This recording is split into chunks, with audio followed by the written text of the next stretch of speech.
Kama unatumia kitunguu saumu kila siku kiamini ni dawa ya kila kitu, video hii inaweza kukushangaza sana.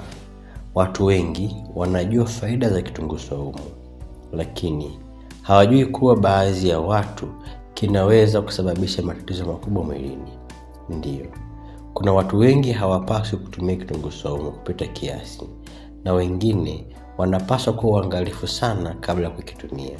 Katika video hii utajifunza faida halisi za kitunguu saumu, watu ambao hawapaswi kabisa kutumia kitunguu saumu kwa kiwango kikubwa, madhara yanayoweza kutokea, makosa ambayo wengi wanafanya kila siku, na njia salama ya kutumia kitunguu saumu.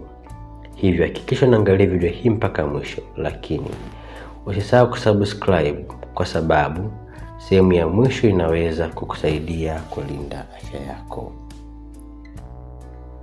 Kwa nini watu wengi wanapenda kitunguu saumu? Kitunguu saumu kimetumika kwa miaka mingi kama tiba ya asilia. Watu wengi hutumia kwa sababu kinaaminika kusaidia kuongeza kinga ya mwili, kushusha pressure, kupunguza mafuta mabaya mwilini, kupambana na bakteria, kusaidia mafua na kikohozi, kuboresha mzunguko wa damu. Ndani ya kitunguu saumu kuna kemikali iitwayo allicin ambayo hupewa sifa nyingi za kiafya. Lakini hapa ndipo watu wengi wanakosea. Wanasikia kila faida, halafu wanaanza kutumia kupita kiasi, kujua miili yao ikoje, na ni kwamba kitu chochote kikitumika vibaya kinaweza kuleta matatizo. Watu ambao wanapaswa kuwa makini wanapotumia kitunguu saumu. Watu wa kwanza ni watu wenye vidonda vya tumbo. Kama una vidonda vya tumbo au gastritis, kitunguu saumu kibichi kinaweza kuongeza muwasho tumboni. Baadhi ya watu hupata maumivu makali ya tumbo, kiungulia, kichefuchefu, gesi nyingi. Ukiona hali hii baada ya kutumia kitunguu saumu, usilazimishe mwili kuendelea kitunguu saumu. Hasa kuna baadhi ya watu kutumia pilau hupata hizi changamoto. Hii ni kutokana na kitunguu saumu. Aina ya pili ni watu wenye presha ya chini.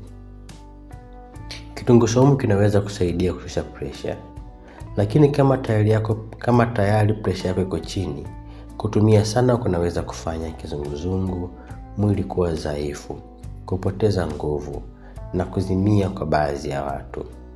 Watu wanaotumia dawa za kupunguza damu, hii ni muhimu sana. Kitunguu saumu kinaweza kufanya damu kuwa nyepesi zaidi. Kama unatumia dawa za kupunguza damu, matumizi mengi yanaweza kuongeza hatari ya kutoka damu kirahisi.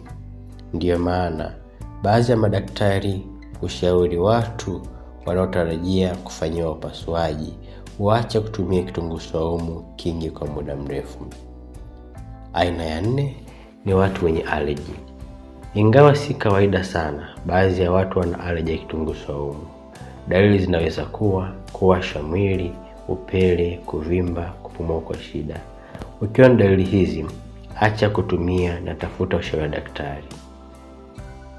Makosa hatari ambayo watu wanafanya. Kosa la kwanza, kula kiasi kingi kupita kiasi. Wengi wanaamini kadri unavyokula sana ndivyo faida zinaongezeka. Hii si kweli. Matumizi kupita kiasi yanaweza kusababisha harufu kali ya mwili, maumivu ya tumbo, kuharisha, kichefuchefu. Mwili unahitaji balance. Kosa la pili, kula tumbo likiwa tupu. Mtandaoni utaona watu wakisema, amka asubuhi kula punje 3 na kitunguu saumu. Lakini si kweli. Unaweza kuvumilia hilo. Kwa wengine husababisha tumbo kuwaka moto, kichefuchefu na mapigo ya moyo kwenda kasi. Tunaposema tumbo kuwaka moto ni maumivu kama ya kuwaka moto, sio tumbo linawaka moto sana. Ni maumivu yenye hisia za kuwaka moto, hasa wale wenye vidonda vya tumbo. Pia kukosa raha kabisa. Kosa la 3 ni kuchanganya na dawa bila ushauri wa daktari. Hili ni kosa kubwa sana. Watu wengi wanatumia dawa za pressure, kisukari na dawa za damu, halafu wanaongeza matumizi makubwa ya kitunguu saumu bila ushauri wa kitaalamu. Njia salama ya kutumia kitunguu saumu. Kama unataka kutumia kitunguu saumu kwa usalama, kwanza tumia kiasi kidogo. Sikiliza mwili wako, epuka kutumia kupita kiasi.